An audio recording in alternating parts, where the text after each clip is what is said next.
Mexico. February 7, 1985.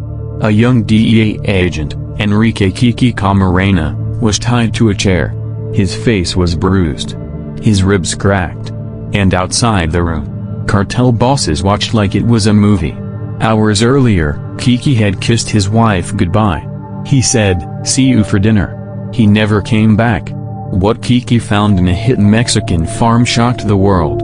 And what the cartels did to silence him started a war. Blood, torture, betrayal, a nation torn, and one man who refused to give up. This is a true story. Subscribe to that unbelievable true story now, because what happened next will leave you breathless. Thursday, February 7, 1985, Guadalajara, Jalisco, Mexico.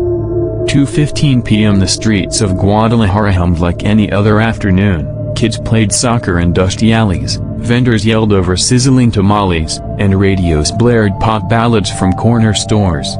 The heat shimmered off concrete and car hoods. There was no warning. Nothing that hinted at the storm coming. In a quiet neighborhood near the U.S. consulate, DEA agent Enrique Kiki Camarena stepped out of his car. He was tall, lean, with thick black hair and a serious gaze. He wore a simple blue jacket over his shirt and tie. He didn't carry a gun. Kiki wasn't afraid. Not yet. He waved at a passing taxi. Smiled. Then, a red Volkswagen Jetta screeched to a stop behind him. 3 men jumped out. Fast. Coordinated.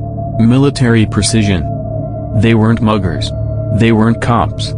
One pulled a badge. Federal police. Before Kiki could speak, he was grabbed, shoved, dragged inside the car. Tires burned rubber. The car vanished. The kidnapping took only 30 seconds. By the time his wife, Mika, called the office asking where he was, Kiki was already screaming in a basement. Who was Kiki Camarena? Kiki was more than just a DEA agent. He was a former Marine, a husband, a father of 3 boys. Born in Mexicali, raised in California.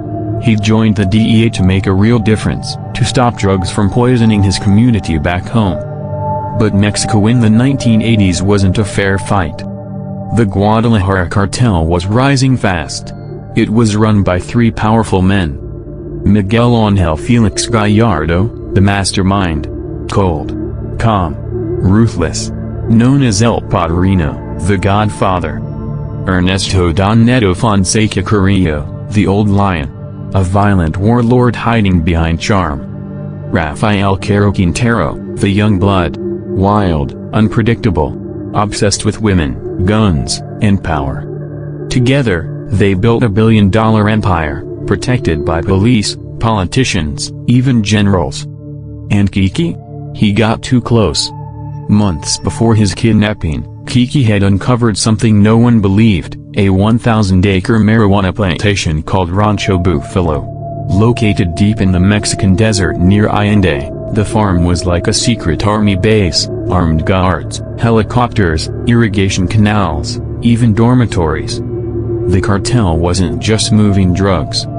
They were manufacturing them at military scale.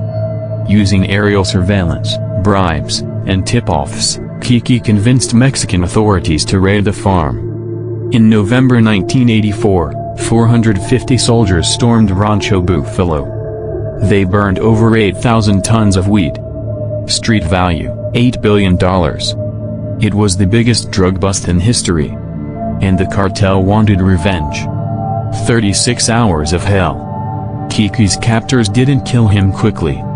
They tortured him for 36 hours. They broke his ribs, burnt his skin, smashed his nose, tied him down and injected him with drugs, to keep him conscious. They wanted information. Who told him about the farm? What else did the DEA know? A doctor was brought in, not to heal, but to prolong the agony. And the whole thing was recorded on tape. Yes, there are real tapes, still sealed in U.S. archives. Sickening sounds. Screams. Begging. Then silence. Back in California, Kiki's wife, Mika, sat by the phone. She hadn't heard from him all day. That wasn't like him. She called his office, then his friends, then the consulate. No one's seen him, they said. Panic spread. She called the DEA directly. Something's wrong. I know it. You have to find him. But the U.S. Embassy hesitated. They didn't want to anger the Mexican government, didn't want to upset the cartels, didn't want a war. But the war had already begun. When word finally reached DEA headquarters in Washington, everything stopped. Attorney General Edwin Meese was briefed. President Ronald Reagan was informed. This wasn't just an attack on one man. It was an attack on America. For the first time in history, the U.S. sent a full team of DEA agents, FBI investigators, and CIA analysts into Mexico, not to advise, but to hunt. They called it Operation Leyenda, the legend. It became the largest DEA homicide investigation ever launched. But the cartel still had allies everywhere. Informants in the police, judges who took bribes, politicians who looked the other way. One by one, witnesses vanished, evidence was destroyed. Even the Mexican police chief assigned to the case was working for the cartel. On March 5, 1985, 1 month after Kiki vanished, a farmer outside Guadalajara noticed a strange patch of dirt in a field. It looked fresh. He called it in. Police arrived, dug. 2 bodies were found wrapped in plastic bags. Kiki Camarena and his pilot, Alfredo Zavala, who had also gone missing. Autopsy showed Kiki had been beaten, burned, and suffocated. His skull was fractured, his jaw broken, his fingernails torn. Even hardened agents cried. One whispered, "This isn't a drug war anymore. This is terrorism. This is a real story. Every fact you hear is public. You can check it yourself. If real-life mysteries leave you breathless, subscribe now to @Unbelievable True Story, because the next truth we uncover might hit even closer to home." March 1985, Guadalajara, Mexico. A coffin draped in an American flag sat on the tarmac. The wind whipped across the runway. DEA agents, FBI operatives, and U.S. Marines stood in silence. Inside that coffin lay the broken body of Enrique Kiki Camarena. President Ronald Reagan sent personal condolences. His voice on TV was solemn, steely. "We will not rest until justice is served. The killers will be found and punished." But behind closed doors, the DEA wasn't grieving. They were enraged. And they were ready to go to war. Operation Leyenda, the largest DEA homicide case ever. The DEA called it Operation Leyenda, the legend. Not a name given out of pride, but out of necessity. Kiki had become a legend, a martyr, and the men who killed him had become America's top priority. Dozens of agents were flown into Mexico. A team of forensic experts was deployed. Surveillance operations went global. Their mission? Track down the Guadalajara cartel's top brass. Miguel Ángel Felix Gallardo, the brains. Ernesto Don Neto Fonseca Carrillo, the enforcer. Rafael Caro Quintero, the executioner. One problem. They were ghosts, protected by layers of power, money, and political immunity. But the DEA wasn't going to play by the old rules anymore. Diplomatic pressure turns to fury. The U.S. Embassy in Mexico City launched daily protests. The DEA threatened to pull all agents out of the country. President Reagan demanded action. Ambassador John Gavin delivered a blunt message to the Mexican president. "We know who did this. If you don't hand them over, we'll come and get them ourselves." The threat was not empty. The CIA was watching. U.S. military reconnaissance flights began patrolling the border. And rumors spread of American special forces already on standby. Mexico had a choice. Protect the cartel, or face economic and political collapse. Finally, after weeks of stonewalling, Mexican officials blinked. They handed over a name. Ernesto Don Neto Fonseca Carrillo. On April 7, 1985, Mexican authorities raided a luxury villa in Puerto Vallarta. Inside they found Don Neto, surrounded by champagne, jewelry, and women. He didn't resist. He barely moved. When agents told him he was being arrested for the murder of a DEA agent, he lit a cigarette. "I didn't kill him," he said. "But I know who did." That statement opened the floodgates. Fonseca was willing to talk, but only if he was protected. He began giving up safe houses, names, bank accounts, cartel routes. He had just one condition. "Don't come for Miguel or Caro Quintero. They'll kill us all." The DEA didn't listen. Rafael Caro Quintero was 33 years old. Handsome, flashy, charismatic. He drove Ferraris, flew private, wore Rolexes and custom silk suits. But behind the charm was a monster. It was Caro Quintero who ordered the kidnapping of Kiki Camarena. He believed Kiki had betrayed the cartel, and he wanted to send a message. That message backfired. Now, Caro was on the run. The DEA tracked him through Panama, Costa Rica, and Belize. They listened to phone calls from his mistresses, tapped bank accounts across the Caribbean. They even used CIA satellites to trace his private jet. On April 4, 1985, they finally found him, hiding in a luxury resort in Costa Rica, alongside a 17-year-old girl. The DEA demanded immediate extradition. When Costa Rican police arrested Caro Quintero, they placed him in a maximum security jail, awaiting U.S. pickup. The DEA sent a private plane. Armed agents were ready to escort him back. But then, the Mexican government intervened. They insisted Caro must be returned to Mexico, not the United States. Costa Rica caved. DEA agents watched in fury as Caro Quintero was flown back to Guadalajara, where corrupt officials greeted him like royalty. The arrest made headlines around the world. DEA fumes as Mexico reclaims drug lord Caro Quintero laughs as he escapes justice. U.S.-Mexico drug war at breaking point. But justice was coming. Just not the kind anyone expected. Around the same time, the U.S. faced another humiliation. In Italy, a similar event unfolded, the Sigonella crisis, where the U.S. attempted to capture Palestinian terrorists without Italy's consent. This failed standoff showed the limits of American reach. But for DEA agents, it was a lesson. If diplomacy failed, maybe covert action wouldn't. And that's exactly what came next. The DEA's top target was now the Kingpin himself, Miguel Ángel Felix Gallardo, El Padrino. He was calm, calculating, and invisible. He didn't deal drugs directly. He created an empire where every cartel paid him tribute. The DEA had no photos of him. No fingerprints. Barely even a voice recording. He used couriers and payphones. Lived in luxury compounds surrounded by layers of protection. But behind closed doors, his grip was slipping. The bust at Rancho Buffalo cost him billions. Kiki's death brought hell to his doorstep. He told his lieutenants, "You kill an American, you invite the gringos into your house. We never do that again." He wanted peace. But war was already burning. This is a real story. Every fact you hear is public. You can check it yourself.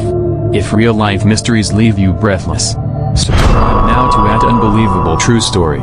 Because the next truth we uncover might hit even closer to home. In May 1985, Mexican journalists began to expose connections between cartel leaders and top government officials. One story even claimed the Minister of Defense had received payments from Felix Gallardo. The Mexican president denied it. But the whispers wouldn't stop. Student protests broke out.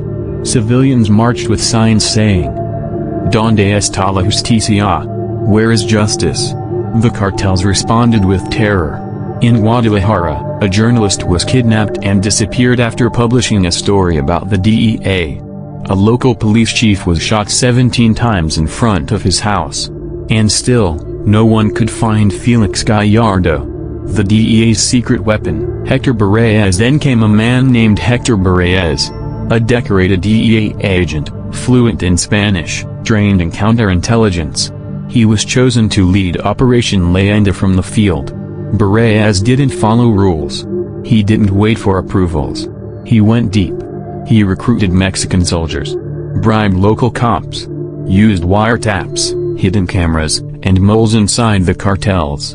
And he began uncovering the real story behind Kiki's death. That the CIA may have been watching. That Mexican military officers helped the cartel. And that the US government might have known more than they admitted. The closer Barraez got, the more dangerous it became. By late 1985, the Guadalajara cartel was imploding. Don Neto was in prison, spilling secrets. Caro Quintero was locked up, still laughing at the DEA. Felix Gallardo was in hiding, paranoid and alone. The US had frozen assets, shut down trade routes, and forced Mexico to comply. But the damage had already been done. Kiki Camarena's death wasn't just a personal tragedy. It marked the start of a new era, when America's war on drugs became militarized, global, and relentless. And it would lead to even darker chapters. CIA drug trafficking in Central America. Secret torture rooms. The breakup of the Guadalajara cartel. And the birth of the cartels we know today, Sinaloa, Tijuana, and Juarez. This was only the beginning. Mexico City, late 1985. Hector Barraez slid a cassette tape into the recorder. He pressed play. Static. Voices. And then. Voice 1, El Americano está muerto. Voice 2, Why la CIA? Voice 1, Estaban allí. Sabían to do. Barraez froze.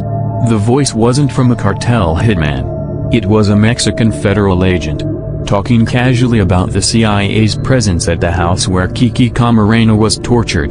The implication hit Barraez like a brick wall. Was the CIA involved in the murder of a DEA agent? Kiki wasn't just monitoring marijuana fields. He was uncovering something deeper.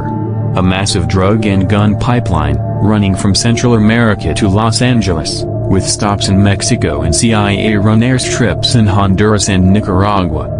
It wasn't just about cocaine or weed. It was about funding. Kiki had stumbled into the heart of a Cold War black operation. According to sources Barraez would later interview, the CIA was helping move drugs into the U.S. in exchange. The profits were used to buy weapons for the Contras in Nicaragua, part of America's secret war against communism in Latin America. This was Iran-Contra before it was public. Kiki had allegedly compiled a report. Detailed names, routes, dates. He was ready to deliver it to his supervisors. But someone got to him first. When the rumors broke, the DEA panicked. Top brass shut down internal investigations. Agents were reassigned. Files were sealed. The CIA released a brief statement. We had no involvement in the death of DEA agent Enrique Camarena. But whispers continued.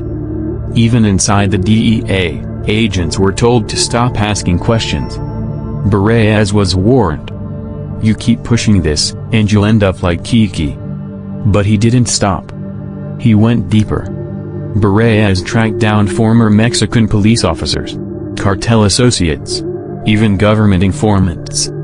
One by one, they started vanishing. A former Mexican military officer was found in a ditch with his tongue cut out. A journalist who had the tape was burned alive in his car. A DEA informant in Los Angeles was shot 9 times outside his home. Every death had one thing in common. Each victim had knowledge of Kiki's investigation and the CIA's possible involvement. Even Caro Quintero hinted at it from prison. They all knew. They let it happen. 1986, the birth of the modern cartels. While U.S. agents chased shadows, Felix Gallardo was quietly reorganizing. The Guadalajara cartel had become too hot, too exposed. So, Gallardo split his empire into territories, handing them to loyal lieutenants. Joaquin El Chapo Guzman, Sinaloa. Amado Carrillo Fuentes, Juarez. Arellano Felix Brothers, Tijuana. Miguel Caro Quintero, Sonora. The move was brilliant. It gave Gallardo deniability, and ensured continued profits. But it also unleashed a new era of violence. Each plaza boss fought to expand. The fragile peace collapsed. Blood filled the streets. And with each cartel came a new breed of killer. In 1987, despite his efforts to stay hidden, Gallardo's days were numbered. He lived in Guadalajara under a fake name, ran his empire through bribed officials, even hosted governors at his estate. But in 1987, a Mexican federal agent flipped. He told the DEA everything. Where Gallardo lived, who protected him, how the money moved. The DEA passed the intel to the Mexican army. The response was swift. April 8, 1989. Mexican troops stormed a luxury estate. No shots fired. Inside, Gallardo sat calmly in a silk robe. When asked his name, he smiled. "You already know who I am." The arrest shocked Mexico. Here was the Godfather, the mastermind, finally in cuffs. And yet, he was never charged with Kiki's murder.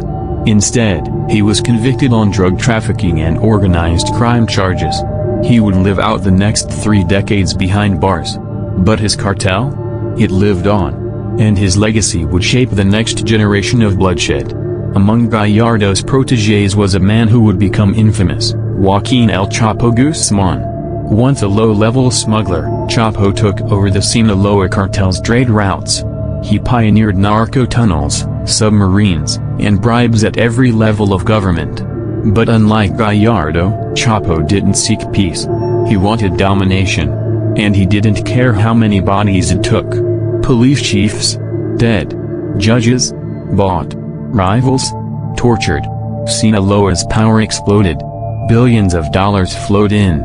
Entire cities were under cartel control. And the DEA watched as the drug war spiraled further out of control. By the 1990s, Mexico was barely holding on. Entire police departments worked for cartels. Governors were on narco payrolls. The military was riddled with corruption. A new generation of cartels rose.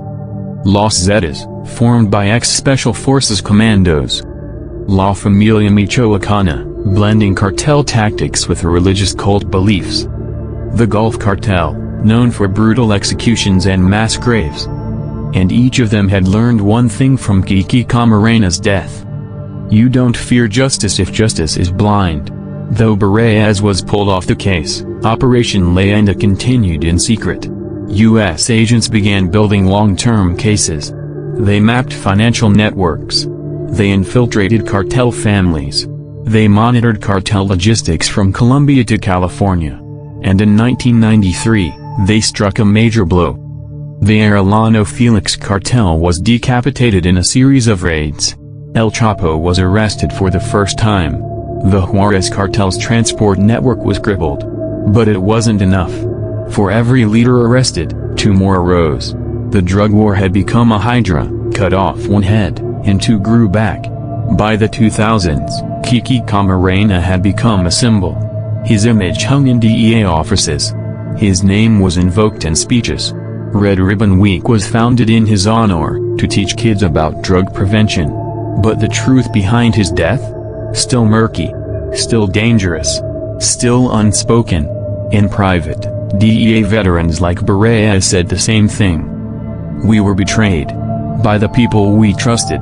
And Kiki? He never got the justice he deserved.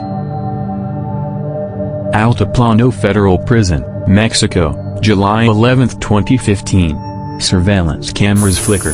Guards look confused. Cell 20B is empty. Joaquin El Chapo Guzman is gone. How? A mile-long tunnel, dug with precision, lit with electricity, complete with ventilation and a motorcycle on rails, led from his shower stall to a remote construction site. The world was stunned. The DEA was humiliated. And the message was clear. The cartels didn't just control the streets. They could infiltrate the highest walls. By the early 2000s, Mexican cartels weren't just criminal organizations. They were narco armies. Los Zetas had RPGs, anti-aircraft weapons, and executed military maneuvers. The Sinaloa cartel used encrypted radios, drones, and their own airstrips. CJNG, Cartel Jalisco Nueva Generación, emerged as the most brutal, leaving severed heads hanging from bridges and live-streaming executions. These weren't just traffickers. They were terrorists in suits. Entire towns became war zones. Mayors were beheaded. Journalists vanished.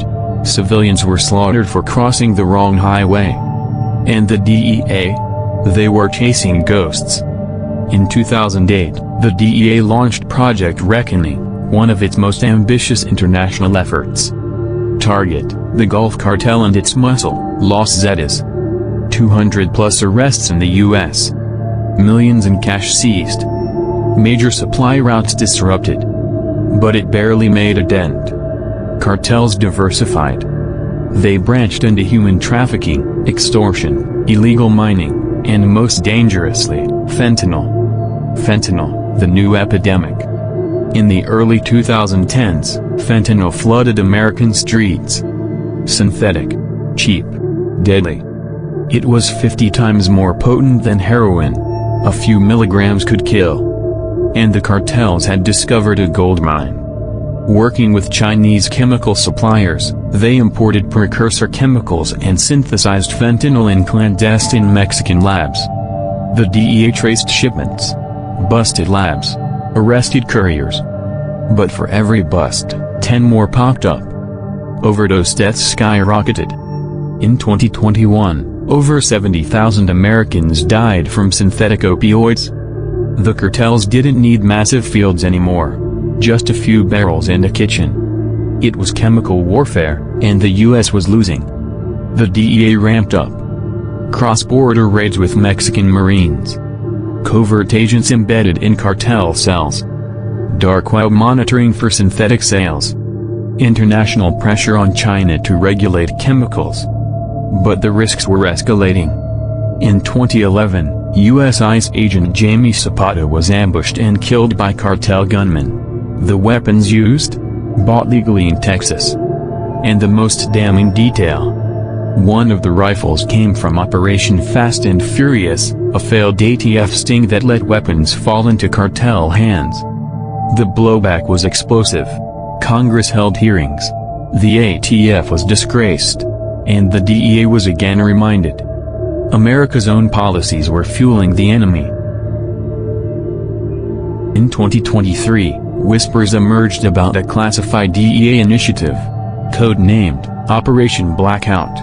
Goal, unplug the cartels. Rather than arrests, the mission focused on disabling digital infrastructure, freezing crypto accounts, crashing communications networks, exploiting AI prediction models to find emerging cells, disinformation campaigns to pit cartels against each other. It was a new kind of war, fought not with bullets, but code. In 2024, Operation Blackout triggered the collapse of CJNG's logistics network. Hundreds of shipments disappeared. Dozens of operatives vanished. Internal betrayals exploded into full-scale infighting. But there was a price. Within weeks, cartels retaliated, launching ransomware attacks on U.S. hospitals and schools. The line between drug lords and cyber terrorists had finally disappeared. A message from the inside. Former DEA agent Matthew Banks, now in witness protection, gave a chilling interview. "We were never going to win. Not really. We were plugging leaks while the house burned. The cartels? They're not in the shadows anymore. They're at your bank. On your feet. In your politics. The war isn't coming. It's already here. And we're still pretending it's a border problem. Where do we go from here?" DEA headquarters, Arlington, Virginia, present day. Inside the war room, faces are tired. Maps of cartel territories cover the walls. Screens flash seizures, overdoses, intelligence reports. A senior agent walks in. He stares at the board, filled with mugshots, names, networks. He slowly takes a photo down. Another cartel leader. Another arrest. He replaces it with a new name. A new threat. And the war continues. "This is the job," he says. "No heroes. No victories. Just the next fire." Funeral of an undercover DEA agent, flag-draped coffin. Teenagers overdosing in a high school bathroom. A cartel convoy racing through rural Mexico. A crypto wallet filling with anonymous transfers. A drone strike in Colombia lighting up a jungle lab. A mother hugging a DEA agent, tears in her eyes. A keyboard. A click. Another fentanyl order placed. The war on drugs has lasted over 50 years. The cartels are still here. The DEA is still fighting. And the price is still being paid, in blood. This is a real story. Every fact you hear is public. You can check it yourself. If real-life mysteries leave you breathless, subscribe now to @Unbelievable True Story. Because the next truth we uncover might hit even closer to home. Watch the next video on your screen, or dive into our full playlist of real mysteries and crimes. The next story might be even more shocking.